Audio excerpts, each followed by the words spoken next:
Meus irmãos, vamos dar continuidade ao nosso estudo do livro de Mateus. E hoje nós vamos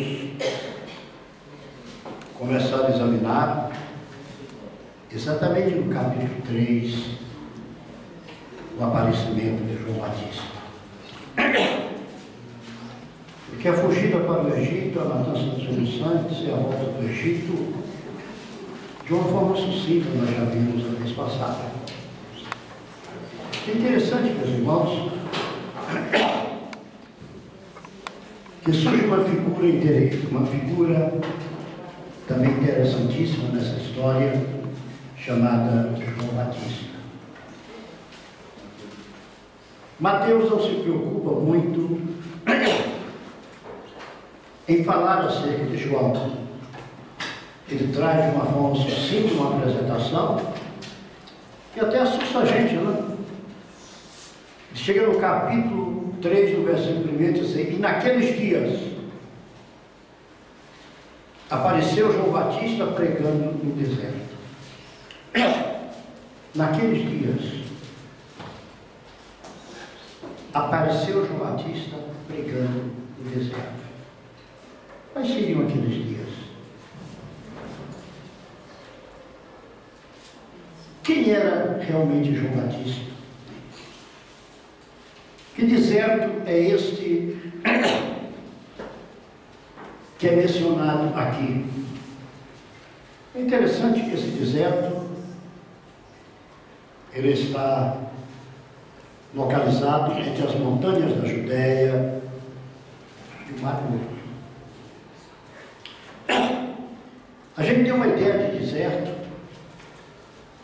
um local totalmente insólito, sem meios de sobrevivência, um local totalmente inadequado.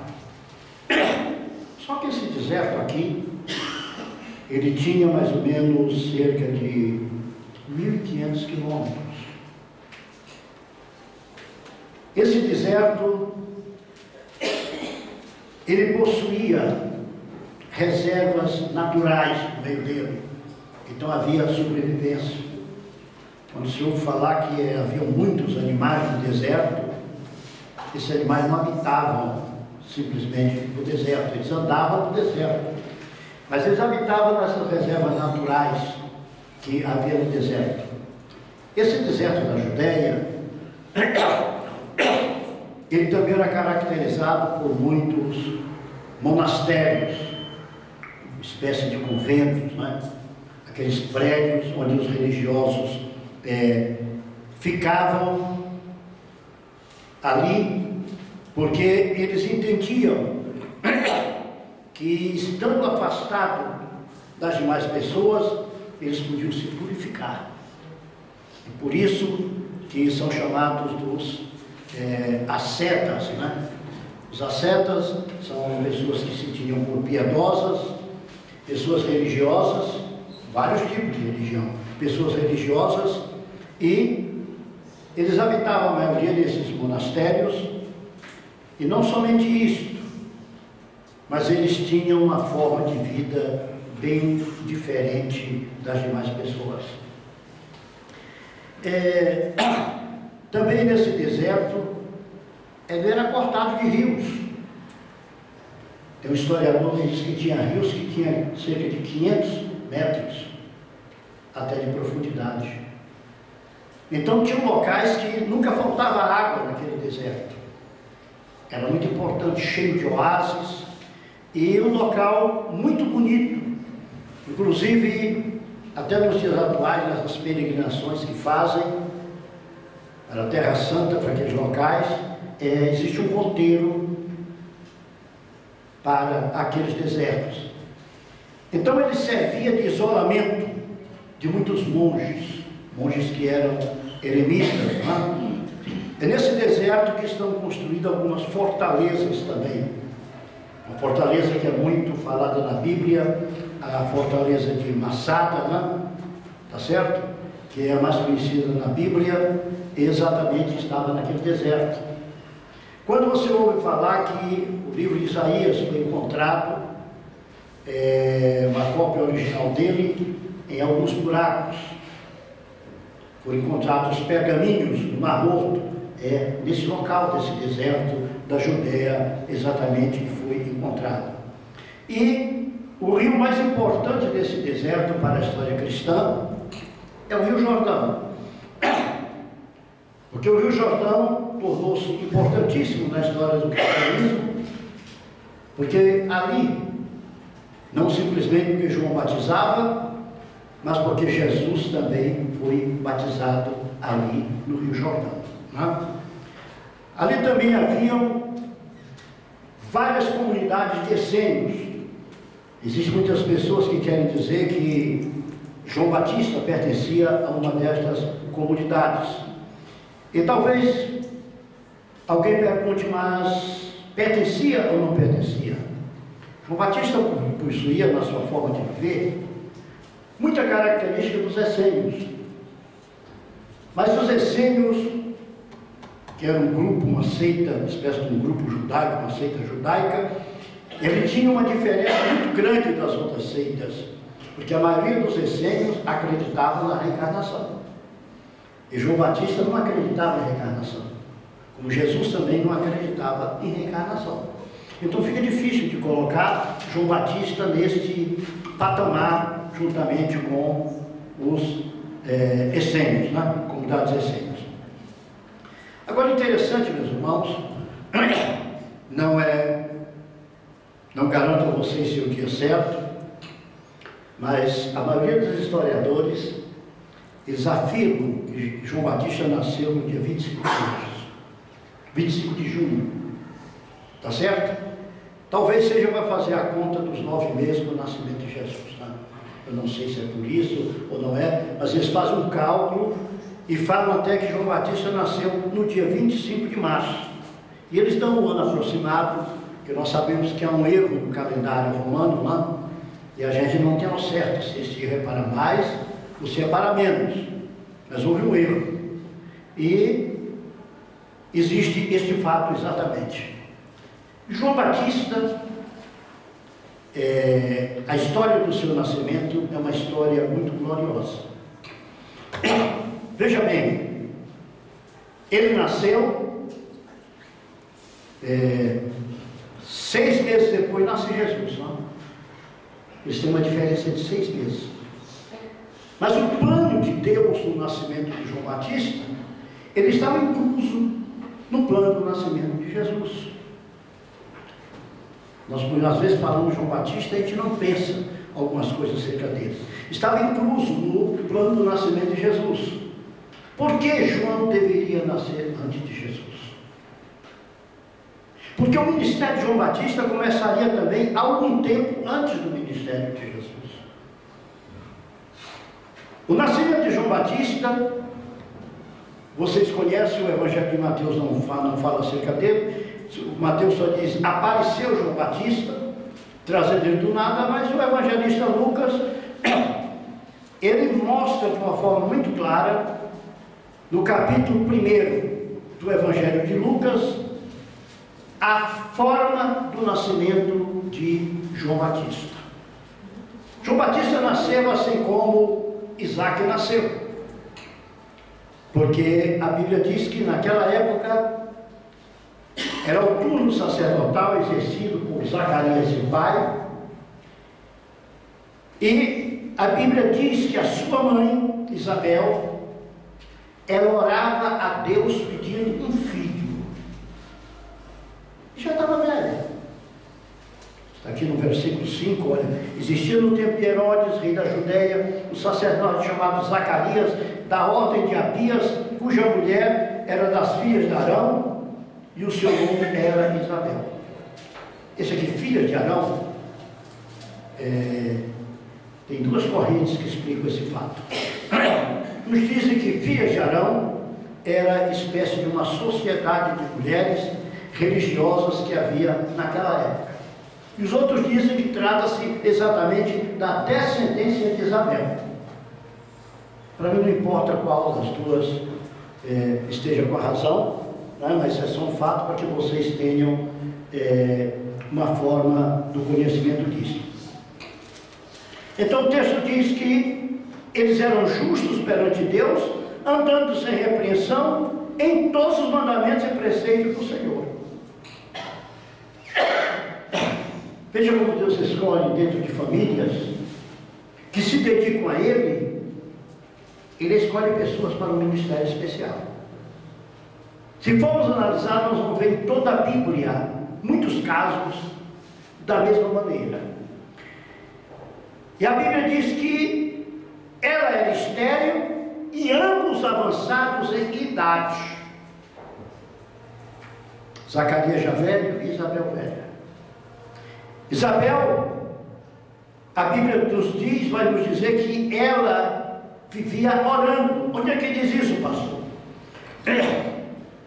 Versículo 13, 12. Zacarias viu o anjo em pé, no versículo 11. Ele turbou-se. No versículo 12, ficou temeroso, mas o anjo disse: Zacarias, não temas, porque a tua oração foi ouvida. A Bíblia nos mostra que eles oravam para ter um filho. É interessante, irmãos, o princípio da fé. O princípio do acreditar em Deus, mesmo diante de circunstâncias totalmente contrárias. Quem sabe alguém de nós que está aqui, alguém que vai nos ouvir através desse vídeo, está vendo uma circunstância totalmente adversa, sem solução de forma alguma, porque aqui diz que ela era estéril e eles eram avançados em idade, estéril e velha. Mas mesmo estéril e mesmo velha, Zacarias não parou de orar, porque o anjo disse assim: não temas, porque a tua oração foi ouvida, e a tua mulher dará à luz a um filho, e lhe porás o nome de João. Você sabe o que significa seu nome, João? Deus é propício. Tá certo? João quer dizer Deus é propício. Então o quê? O que é que o anjo quer dizer? Deus foi propício para vocês. Então ele deu um filho para vocês. O nome vai ser João. Toda vez que vocês olharem para João, ou então chamarem João, vocês estão lembrando: Deus foi propício. Deus teve misericórdia e nos deu um filho. Interessante, né? Fatos da vida de João que levam a gente em tudo. E disse: olha, o nome do filho é João. Zacarias, irmão, mesmo tendo ouvido tudo aquilo, ele ficou assim. Agora, um outro fato que acontece, que nós vamos examinar. Versículo 15 diz o seguinte: porque será grande diante do Senhor, e não beberá vinho nem bebida forte, será cheio do Espírito Santo já desde o ventre de sua mãe. Então, quando diz aqui que este menino, ele não beberia, não tomaria bebida forte, não é isso? Não beberia vinho, não tomaria bebida forte, e seria cheio do Espírito Santo. As pessoas deduzem que ele era nazireu. Você não sabe o que é nazireu? Nazireu era uma pessoa que tinha um voto. Aquele voto podia ser feito pelos seus pais, ou podia ter uma determinação de Deus naquele voto. Então aquela pessoa, ele não cortaria o seu cabelo, tá certo? E ele não tomaria bebida forte. Então muita gente diz que João Batista foi nazireu de Deus, porque foi escolhido no ventre da mãe, e além de ter sido escolhido, foi-lhe dito aquilo que ele deveria fazer. Você pode examinar aí em Juízes 16 e 17, acerca de nazireado. Livro de Juízes, capítulo 16.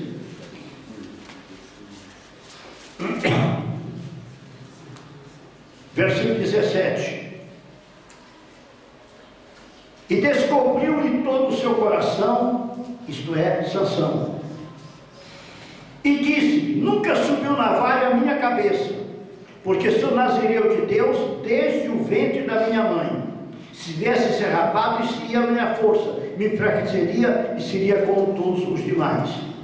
Mas quando nós pegamos o texto anterior em Juízes capítulo 13, e versículo 3 em diante, quando o Senhor aparece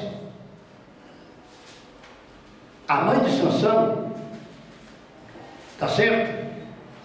O Senhor aparece a mulher, versículo 3, e diz: eis que agora é estéril e nunca tens concebido, porém conceberás um filho.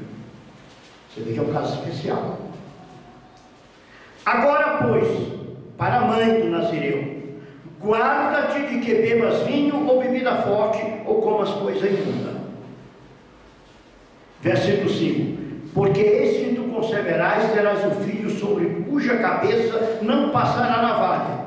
Porquanto o menino será nazireu de Deus desde o ventre, e ele começará a livrar Israel da mão dos filisteus.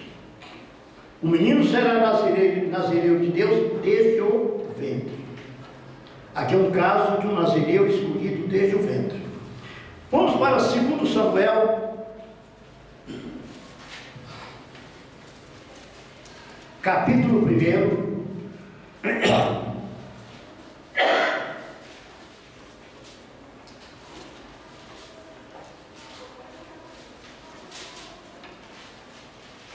Segundo Samuel, não, 1 Samuel.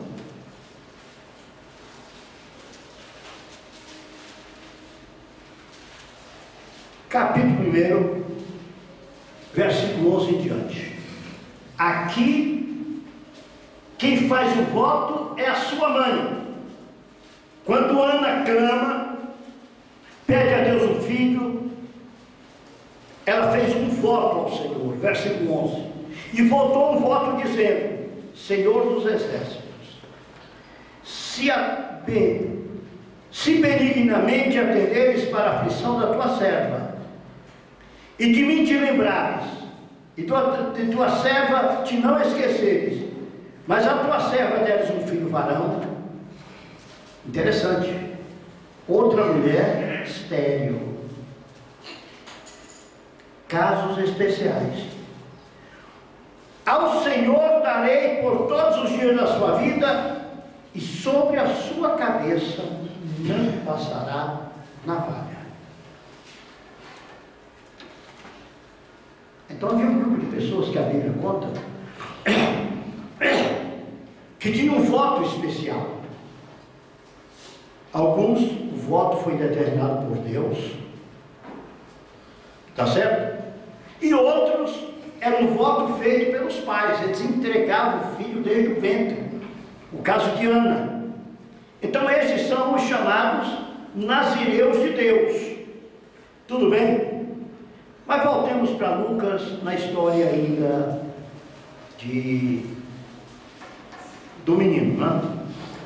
Então aqueles eram justos, para prazer, versículo 15, aí vai dar a lição dele: e converterá muitos dos filhos de Israel ao Senhor.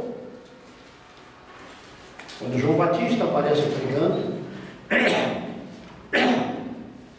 ele traz um princípio diferente até mesmo dentro de Israel. Porque ele começa a batizar judeus e gentios. A história nos mostra que ele começa a batizar judeus e gentios. Porque ele estava iniciando um novo tipo de ministério, diferente dos outros passados. Por que o ministério passado? Porque agora ele não tinha exclusividade. Ele mandava as pessoas se arrependerem. Ele pregava o arrependimento. E quando as pessoas se arrependiam, ele levava para as águas para dentro do Jordão e batizava as pessoas. Tá certo? É por isso que a Bíblia não chama o batismo de João Batista de batismo judeu. Mas a Bíblia chama o batismo de João Batista e o batismo de Jesus. E quando os fariseus encontraram com ele, perguntaram a ele o quê? Quem te autorizou para fazer esse tipo de batismo? Quem te mandou batizar? Só que eles tinham medo da resposta de João Batista, porque tinham medo daquilo que João diria, porque João estava nas graças do povo. A Bíblia disse assim, olha, é de Deus. João ia dizer, porque vocês também não iam se batizar, né? É dos homens. Eles ficaram quietos e não discutiram a coisa. Dizem alguns historiadores que esse batismo por mergulho já era praticado nos tempos antigos em vários mosteiros que haviam ali no deserto.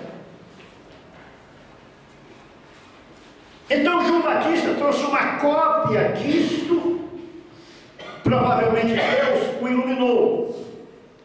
E agora se pergunta, por que João Batista começou a pregar no deserto? Onde ele achou exatamente o fundamento para a sua mensagem? Segundo historiadores,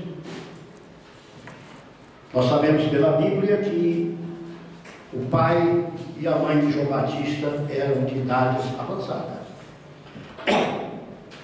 E segundo historiadores, João Batista, ainda na adolescência, ele perdeu seu pai. E alguns anos depois, Isabel também morreu. E esse menino, segundo a palavra nos diz, ele era criado no deserto. Por que criado no deserto? A tradição diz que João Batista, o pai dele, depois que terminou o seu ministério, que tinha uma idade de terminar o ministério do sacerdócio, Isabel, foram morar no deserto e eram pastores de ovelhas e cabras. E essa era também a vida de João Batista. Só que João Batista foi instruído exatamente no conhecimento judaico daquela época, possível no deserto, ele foi instruído. E segundo historiadores, ele deve ter lido bastante livros do Velho Testamento. Ele conhecia a história do profeta Elias, ele conhecia a história do profeta Daniel, entende? E com aquilo que havia dito para sua mãe, e aquela mensagem que foi passada para ele, ele assumiu aquela posição do Velho Testamento, de que Deus enviaria antes do Messias alguém para preparar o caminho do Senhor. Ele assimilou.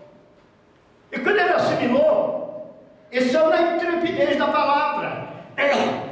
Então veja que a Bíblia diz, irá diante dele o espírito e virtude de Elias para converter o coração dos pais aos filhos e os rebeldes à prudência dos justos, com o fim de preparar ao Senhor um povo bem disposto. Entramos já aí. Então os velhos faleceram, e quando faleceram, João Batista continuou com o seu rebanho, cuidando do rebanho, mas habitando no meio daquelas comunidades. Aquelas comunidades exatamente de ascetas. Dificuldade dos ascetas não era só a reclusão, mas os ascetas, eles também não casavam. Eles não se misturavam. Então era um grupo que ia morrendo, ia vindo gente de fora e morrendo, eles não tinham filhos nem nada. E eles dizem que João Batista era solteiro exatamente por causa da educação que teve no meio daquele povo, daquelas comunidades que haviam ali, dos ascetas, naquele local, aquelas pessoas que primavam por uma vida dura, uma vida séria, uma vida muitas vezes monástica. Não há prova de monastério para João Batista. Mas João Batista recebeu aquele exemplo, tanto o exemplo do pai e da mãe, na sinceridade, como também o local onde ele foi criado era um local muito sério. Tudo bem. Agora, como a Bíblia diz, no Velho Testamento, e o Novo Testamento confirma, na chegada de João Batista, que ele iria diante dele no espírito e virtude de Elias, para converter o coração dos pais aos filhos e os rebeldes à prudência dos justos, com o fim de preparar ao Senhor um povo bem disposto. Aqui começa a confusão. Os irmãos sabem que em cada religião, João Batista é uma coisa.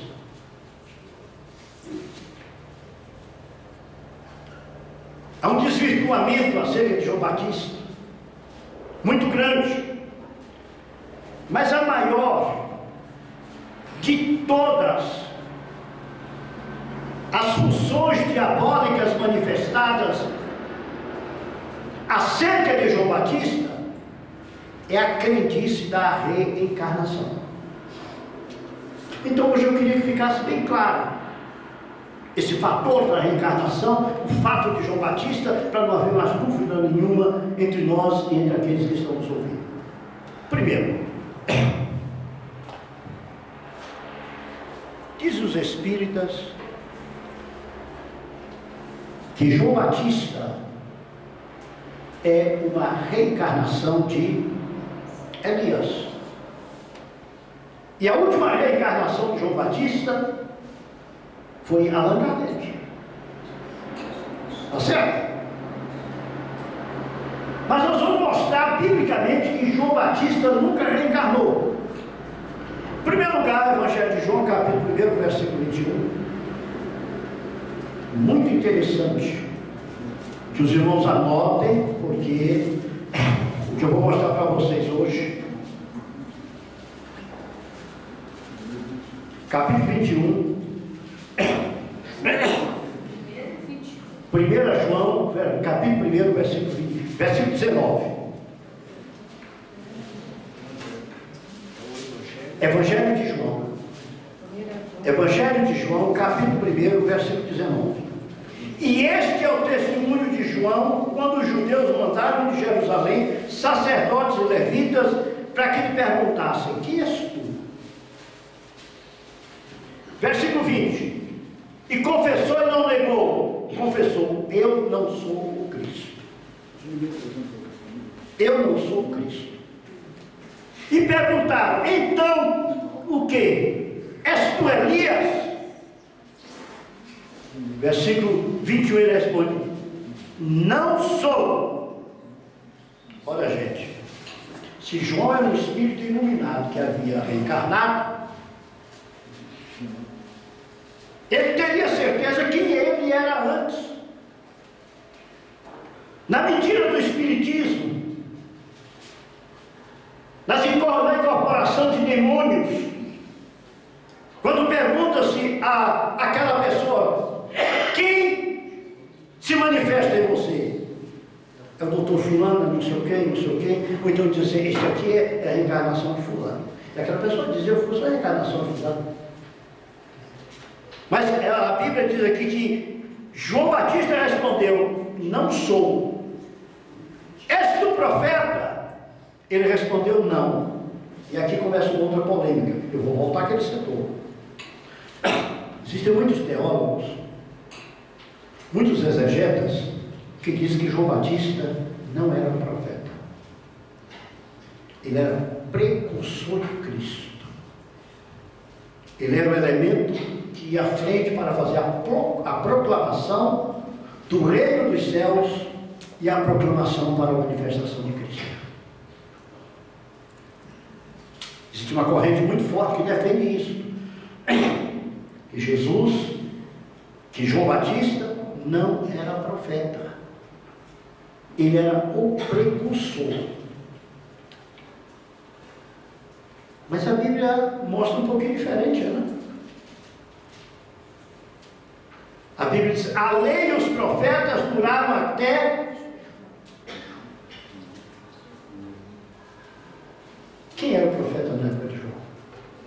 Se durava até João, João era profeta. Correto? Então existe essa mania que muitas pessoas usam. Mas vamos voltar. Ele respondeu não. Então, se nós partimos desta premissa, João, sendo um espírito evoluído, ele teria conhecimento da sua condição e teria respondido sem dúvida. Ele teria respondido com objetividade, mas ele respondeu com objetividade dizendo: eu não sou Elias. Segundo fato, que João não é a reencarnação de Elias. Lucas 9.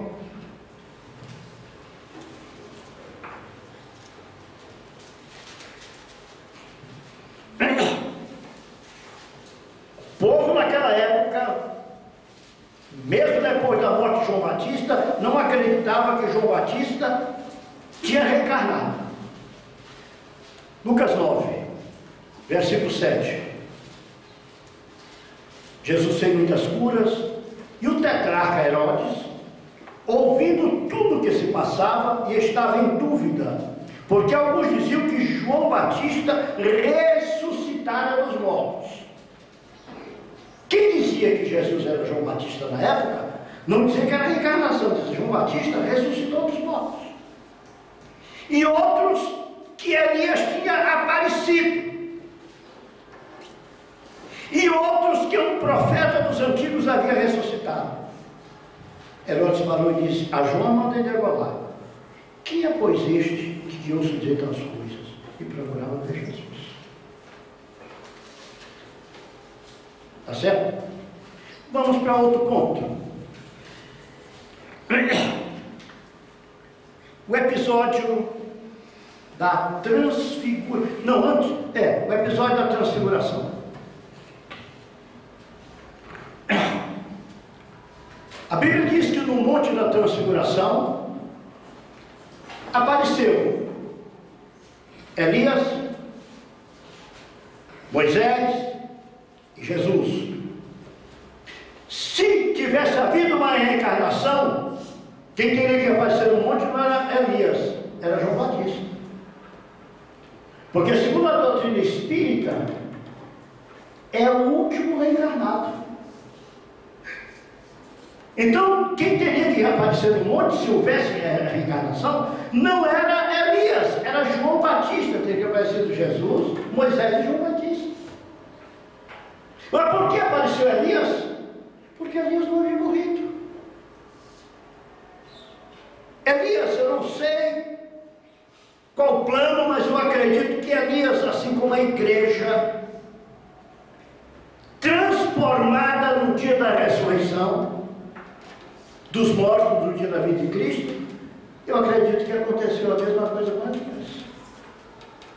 Como aconteceu com Enoque. Enoque andou com Deus, e não se viu mais Enoque, porque Deus o tomou para si. Tá certo? Então quem tinha que aparecer era João Batista, porque na transfiguração João Batista já tinha morrido. E agora como é que fica? Vamos para um fato interessante. Então esse versículo diz que João Batista, vamos voltar para Mateus, onde nós estávamos. Mateus não, Lucas. Vou voltar para Lucas, capítulo 1, e vamos observar o fato. Versículo 17. Irá ele diante no espírito e virtude de Elias. Não é com o espírito de Elias, é no espírito e virtude de Elias. Há uma diferença, não? Não é uma diferença muito grande? No espírito. A Bíblia mostra que Moisés estava com aqueles 70 homens, e o Senhor tirou do espírito que estava sobre Moisés e distribuiu sobre aqueles homens. E aqueles homens começaram até a profetizar. O Senhor tirou do Espírito que estava sobre Moisés. Qual é o Espírito que estava sobre Moisés? O Espírito de Deus. Qual era o Espírito que estava sobre Elias? O Espírito de Deus. Então ele não foi com o Espírito de Elias, ele foi no Espírito de Elias. Eu olho e digo o seguinte: olha, o Gideãozinho está andando no espírito do João. Não fica Elias também. Do João. O que é que eu quero dizer? O Gideãozinho está andando da forma que o João anda. Está pensando da forma que o João pensa. Está procurando viver da forma que o João está vivendo. É o que a Bíblia diz: no espírito de Elias. Não com. Não é com o espírito, é no espírito. Vocês se lembram daquele encontro de Elias com Eliseu? Aquela pergunta clássica. Aquela pergunta clássica que vem, abra 2 Reis, capítulo 2. Vamos deixar isso claro que reencarnação já se acaba hoje, né? 2 Reis, capítulo 2. Acharam? Versículo 15. Vamos começar do versículo 12.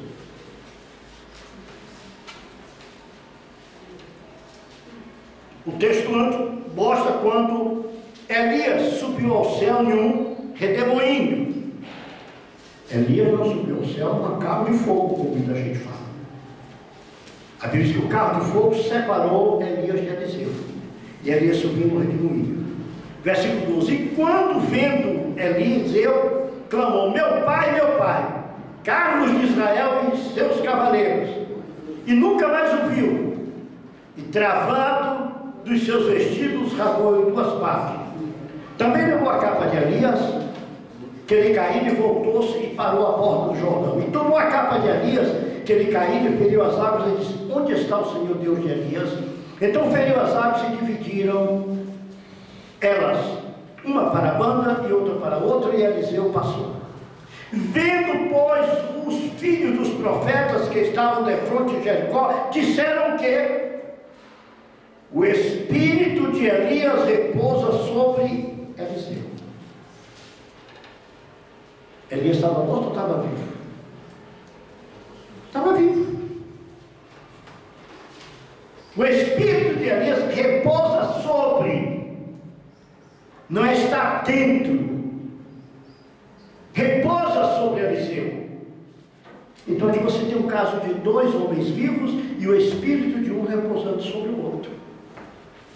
No outro dia preguei acerca do que é o espírito de Elias repousar sobre Eliseu. E mostrei as qualidades que haviam no ministério de Elias, que foram lançadas no ministério de Eliseu. Mostrei a vocês o caráter de Elias lançado sobre a vida de Eliseu. Quer dizer, o espírito que havia sobre Elias foi o mesmo que veio sobre Eliseu, o Espírito do Senhor, e trouxe aquela modificação na vida de Eliseu. Está certo? Por quê? Porque Eliseu era alguém fiel a Deus e recebeu por sucessão o ministério profético. Já o moço de Eliseu não, né? O moço de Eliseu, ele falhou como assessor do profeta e não recebeu a sucessão, porque o moço de Eliseu seria o substituto de Eliseu.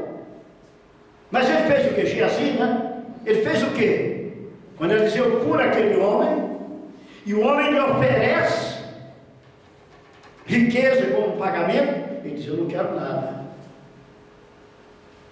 E Geazi espera o homem se retirar, vai lá e diz: ó, eu quero. É o que hoje em dia muita gente está fazendo, né? A pessoa é curada, ela tem que dar uma coisa muito boa, ela tem que pagar um prêmio pela cura. essas pessoas estão ficando leprosas espiritualmente. A palavra de Jesus é de graça receber e de graça dar.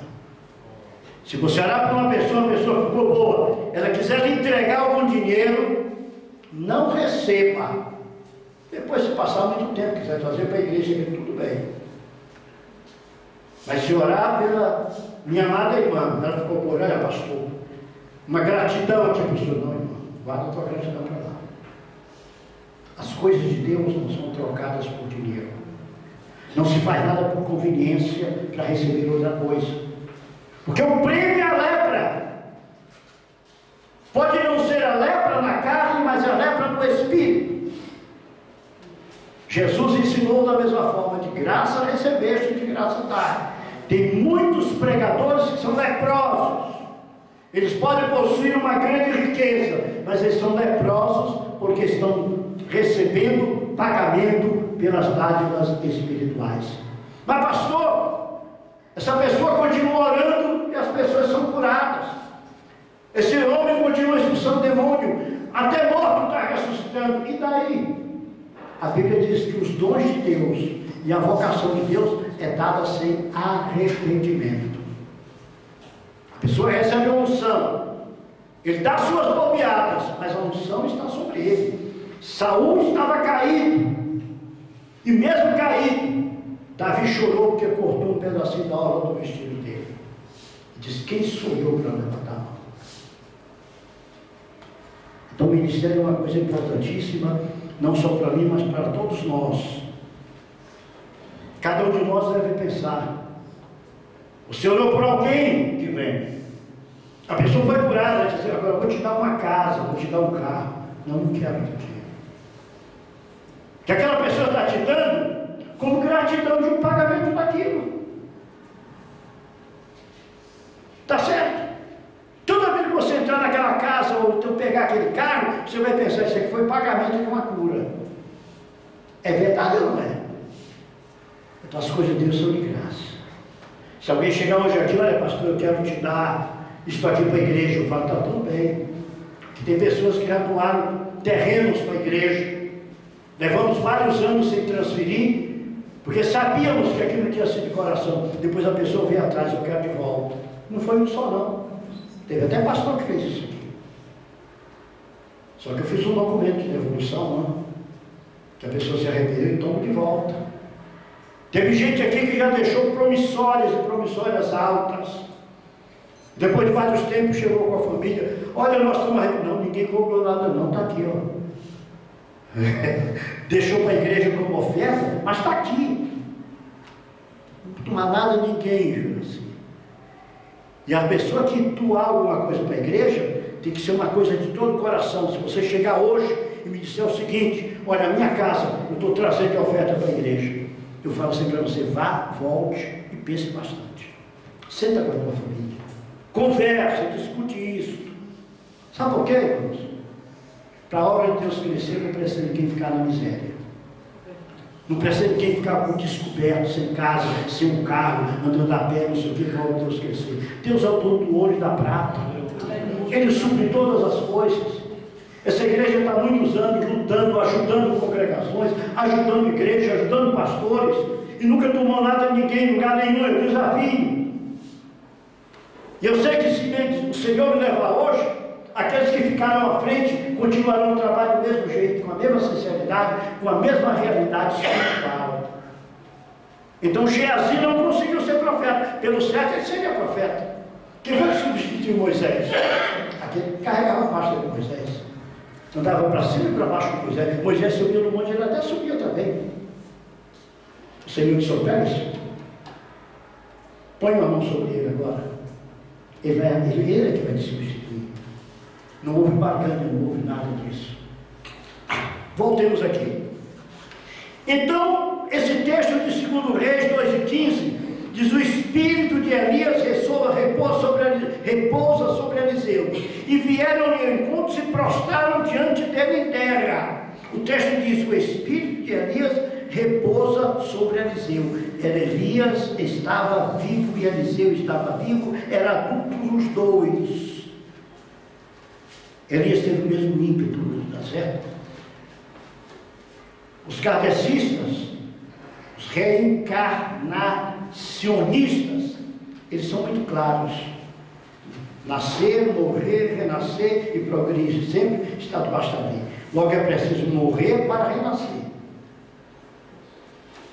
É preciso morrer para reencarnar. Elias não morreu. Elias foi tomado vivo. Só se nós não acreditarmos exatamente isso, né? Você vê aqui no versículo 11 do capítulo 2: e sucedeu que indo eles andando e falando, eis que um carro de fogo com cavalos de fogo os separou um do outro, e ele subiu no céu como num rodamuinho. Gênesis 5:24 mostra que nem todos os homens morrem, não é? Mostra que Enoque andou com Deus e Deus para si o tomou, e não se viu mais Enoque. Hebreus 11:5 diz: pela fé Enoque foi trasladado para não ver a morte. Para não ver a morte. E não foi achado, porque Deus o trasladara, visto como desde da sua trasladação alcançou o testemunho que agradava a Deus. Você quer ver a semelhança de João Batista com Elias de uma forma clara? Em Marcos capítulo 6, versículos 18 e 20 está escrito: pois João dizia a Herodes: não tinha lícito ter a mulher do teu irmão. Por isso Herodias lhe guardava rancor e queria matá-lo, mas não podia. Marcos 6, 18 a 20. Porque Herodes temia João, sabendo que era varão justo e santo, e guardava em segurança, e ao ouvi-lo ficava muito perplexo, contudo de boa mente o escutava. Aqui você tem o quê? Uma mulher e um rei combatendo contra João Batista. Em 1 Reis capítulo 21, versículo 20, você encontra assim: ao que disse Acabe a Elias: já me achastes, ó inimigo meu? Respondeu ele: achei-te, porque te vendestes para fazeres o que é mal aos olhos do Senhor.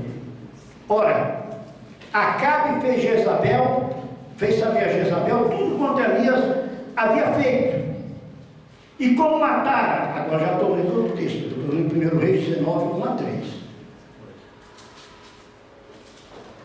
Ora, Acabe fez saber a Jezabel tudo quanto Elias havia feito.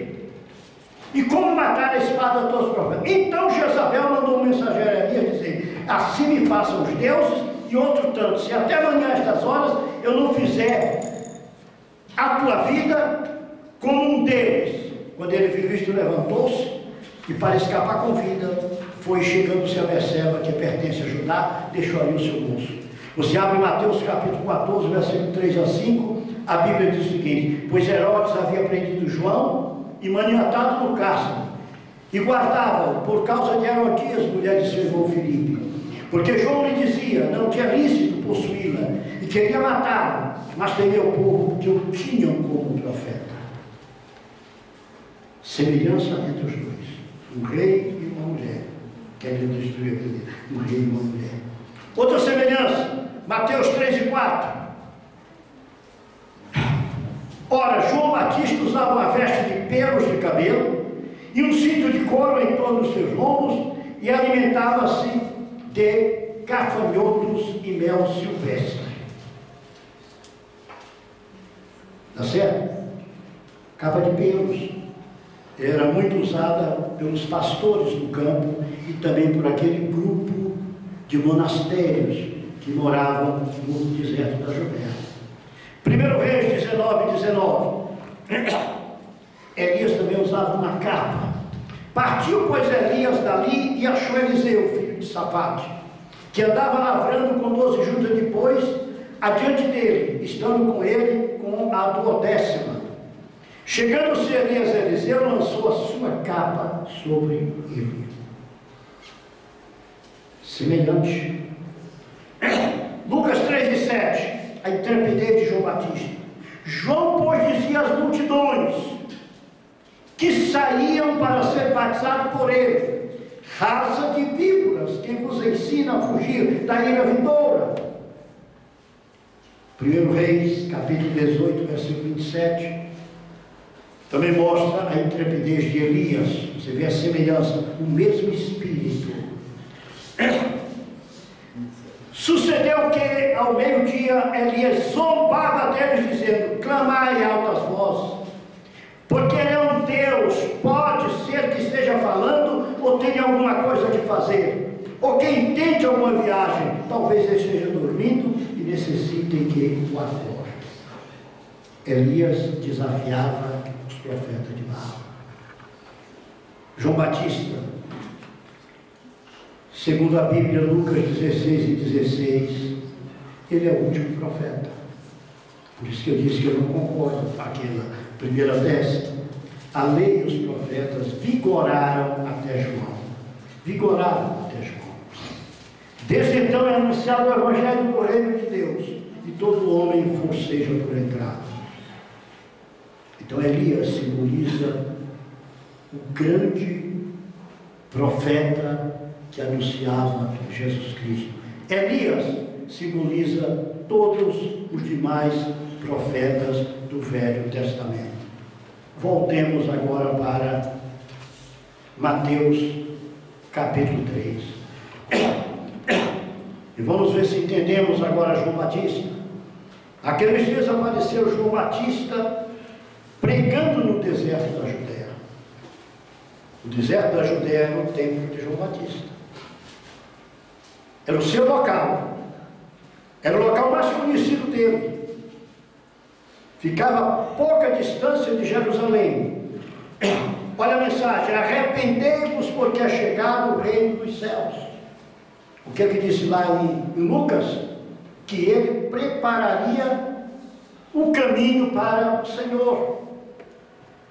Porque este é anunciado pelo profeta Isaías, que disse, aqui já são palavras de Mateus, trazendo João Batista para o texto do Velho Testamento: vós do que clama no deserto, preparai o caminho do Senhor, endireitai as suas veredas. E cita Isaías. Versículo 4: e este João tinha o seu vestido de pelos de camelo, e um cinto de couro em todos os seus lombos, e alimentava-se de gafanhotos e de mel silvestre. Aí outra aparência dele com o profeta Elias. E eram por ele batizados no rio Jordão, confessando os seus pecados. Então perderam com ele Jerusalém, toda a Judéia, toda a província adjacente ao Jordão. Então vinham gentios e judeus para ouvir João Batista. E o interessante é o seguinte: você não conhece uma profecia do profeta João Batista, você não conhece um milagre que ele fez.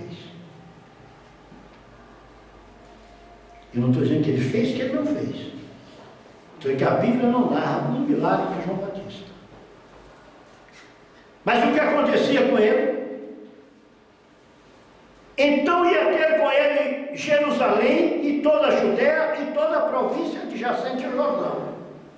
E eram batizados no rio Jordão, confessando os seus pecados. E vendo ele muitos dos fariseus, dos saduceus, que vinham ao seu batismo, ele dizia: raça de víboras, quem vos ensinou a fugir da ira futura? Por que será que chamava raça de víbora? Víbora é o quê? Cobra. Chamava ele de filhos do diabo. Tá certo? Ele estava chamando de uma forma tal: filho, raça de víboras, filhos de cobra, filhos do diabo, filhos da antiga serpente, que vos ensinou a fugir da ira vindoura? Produzir vós frutos dignos de arrependimento, dizendo: temos por pai Abraão. Porque eu vos digo que mesmo destas pedras Deus pode suscitar filhos a Abraão. O que ele está dizendo aqui? Deus não escolhe genealogia para ter seus filhos. Todos são filhos de Deus, sendo que alguns estão na condição de criatura. Todos são de Deus, só que alguns estão na condição de criatura.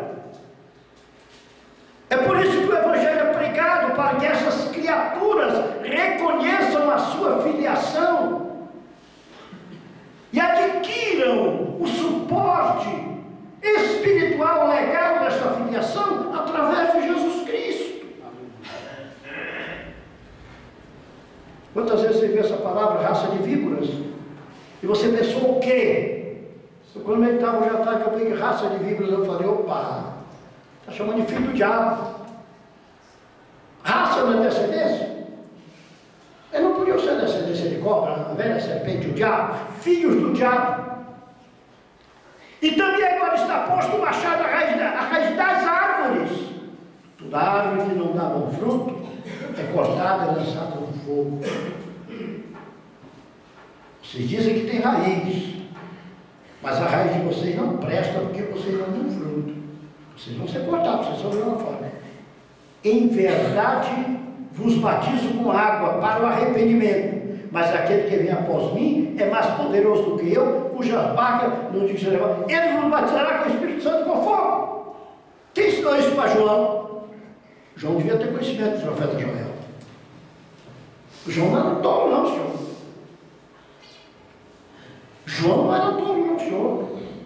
João, as multidões iam ouvi-lo. E não há crítica a João. João foi expoente. Ele vos batizará com o Espírito Santo e com fogo. Em sua mão ele tem uma pá. Limpará a sua eira. Recolherá no celeiro o seu trigo e queimará a palha com fogo que nunca se apagará. E aqui já está falando escatologicamente. Diga para mim. Escatologicamente. E tem a língua pregada. Às vezes eu vou dizer uma palavra e não sai mais. Se alguém assoletrar perto de mim, eu falo. Estão falando escatologicamente agora aqui.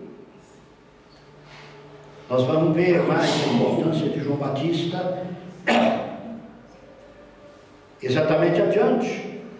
Mas eu quero terminar aqui um pouquinho com o batismo de Jesus, para nós matarmos esse capítulo 3, é questão de uns 5 minutos só.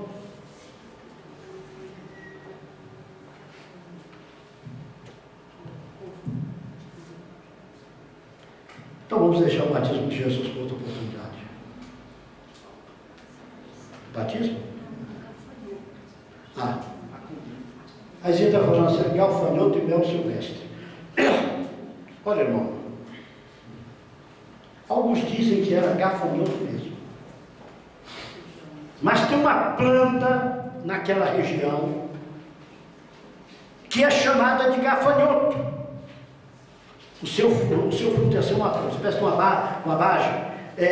Entende? É chamado de gafanhoto também. Uns dizem que era gafanhoto mesmo que comia, e outros dizem que era aquele tipo, entende? De fruto daquela árvore que eles preparavam com mel e se alimentavam. Eu posso dizer uma coisa para os irmãos? Eu acredito mais no fruto da árvore. Tá certo? Não posso garantir direto para vocês, mas uns dizem que é uma coisa, uns dizem que é outra. Quem esteve domingo à noite na igreja, levante o braço. Pois é, domingo à noite eu dei um estudo, que seria que ia dar na próxima quarta-feira, né? Quarta-feira já tem que ser outra coisa. Eu pedi, exatamente para a produção do nosso programa, para me entregar a mensagem integral para ser colocado no estudo subsequente a este, para não perder, que eu creio que a forma que eu falei sobre a tentação de Cristo, já deixei bem claro, de uma forma bem sucessiva e suave. Eu estou procurando dar com muita simplicidade. O livro de Mateus eu não sei dar de forma complicada, mas eu quero dar o mais simples possível para que todos nós possamos entender e eu também possa entender. Batismo de Jesus. São poucos versículos, mas nós temos alguma coisa a tirar daqui. Então veio Jesus da Galileia para João, para ter com João o Rio do Jordão para ser batizado. Em primeiro lugar, nós cremos que tanto Jesus como João conheciam a história e a missão dos dois. Eles eram primos. Eles deviam conversar. João Batista devia olhar para Jesus e dizer: rapaz, eu sei quem tu és. E Jesus devia olhar para João Batista e dizer: eu também sei quem você é. Jesus devia olhar para João Batista e dizer: o teu nascimento foi milagroso, hein? Tua mãe não podia ter filho. E João devia olhar para Jesus e dizer: rapaz, o teu é que te cabe lá, né? O Espírito Santo. Olha, rapaz, o teu é que te cabe lá. Mas devia haver aquela conversa dos primos. Mas agora entrou no campo espiritual. E agora chegou o momento de Jesus se preparar para iniciar o seu batismo. Por que nós lutamos para que as pessoas se batizem? Porque a vida espiritual, ela parece que tem um limite na hora que a pessoa se batiza, parece que é um limite de um impulso muito grande na vida espiritual. Jesus, para começar o seu ministério, ele resolveu ser batizado. E a Bíblia diz que João se opunha dizendo: eu que devo ser batizado por ti, e tu vem a mim. Eles se conheciam. João sabia que ali era o Filho de Deus. João sabia que Jesus não tinha necessidade de ser batizado. E João, para dizer a alguém que aquela pessoa não tinha do que se arrepender, porque para ser batizado tinha que confessar pecados, João sabia. João era criado de uma forma dura quanto às Escrituras. Porque ele pregava e ninguém apontava ele nada, né? Ele metia o pau e a turma ficava calada olhando para ele, engolia seco. Engolia seco. E Jesus chega e disse: não, isso aqui é para pecado. Aí Jesus chega e disse: João, deixa por agora, porque assim me convém cumprir toda a justiça. Jesus, ao ser batizado, era como se Jesus estivesse carregando todos os nossos pecados e fazendo uma confissão diante do Pai. Que a Bíblia não diz que Jesus confessou o pecado dentro da água para ser batizado. Ele desceu as águas para ser batizado. Mas naquela hora ele estava tendo um relacionamento com o Pai e com o Espírito Santo. Naquela hora Jesus provava aquilo que está em Filipenses capítulo 2, esvaziou-se totalmente e tomou a forma miserável humana, esvaziou-se da glória. Por isso que o apóstolo, escrevendo Hebreus, ele diz claramente: em tudo ele foi tentado, ele sofreu tudo que nós poderíamos sofrer para poder interceder por nós e nos conceder a vitória. Então Jesus disse: olha, convém cumprir toda a justiça na minha vida. Foi dois momentos que Jesus sentiu o peso do pecado da humanidade. Um foi na hora do batismo. É como se estivesse olhando para o Pai, dizendo: Pai, eu agora vou entregar os pecados da humanidade para ti. Eu estou colocando diante de ti todos aqueles que me aceitarem como Salvador. Eu estou colocando diante de ti agora. Como se Jesus dissesse isso no batismo para o Pai. E sendo Jesus batizado, saiu logo da água. E eis que se abriram os céus e veio e viu o Espírito de Deus descendo como pomba e vindo sobre ele. É como se o Espírito Santo estivesse dizendo: se tivesse coragem, porque Jesus chegava a ser batizado, durante o seu ministério alguém podia dizer: rapaz, João Batista te batizou, tu deve ter confessado um monte de pecado. Parecia uma humilhação para Jesus. Mas Jesus nunca ligou para aquilo que as pessoas pensavam. Ele lavava os pés dos discípulos. Ele enxugava os pés dos discípulos. Ele carregava a toalha e dizia: olha, vocês peguem e façam também. Ele dizia: aquele que é o grande é que sirva. Ele não dizia o menor que tem que servir, ele dizia o maior que tem que servir o menor. E essa tem que ser a base da nossa vida ministerial, e da nossa vida espiritual, e da nossa comunhão com os irmãos. É por isso que o apóstolo diz de uma forma muito clara: carregai as cargas uns dos outros e depois carrega a sua. Isso que o apóstolo diz de uma forma clara, que nós devemos colocar o nosso irmão em primeiro lugar, adiante de nós. É isso que a Bíblia ensina, é a posição que Jesus tomou sempre. E eis que uma voz do céu dizia: este é meu filho amado, em quem me comprazo. Aqui, mais uma vez, está confirmada também a doutrina da Trindade. Deus Pai, Deus Filho e Deus Espírito Santo. Como foi confirmada a doutrina da Trindade sobre Maria: a sombra do Altíssimo te cobrirá, o Espírito Santo virá sobre ti, e aquele que vai ser gerado será chamado Filho de Deus, Pai, Filho e Espírito Santo. Aqui também no batismo de Jesus, o Espírito de Deus desceu sobre Cristo como uma pomba.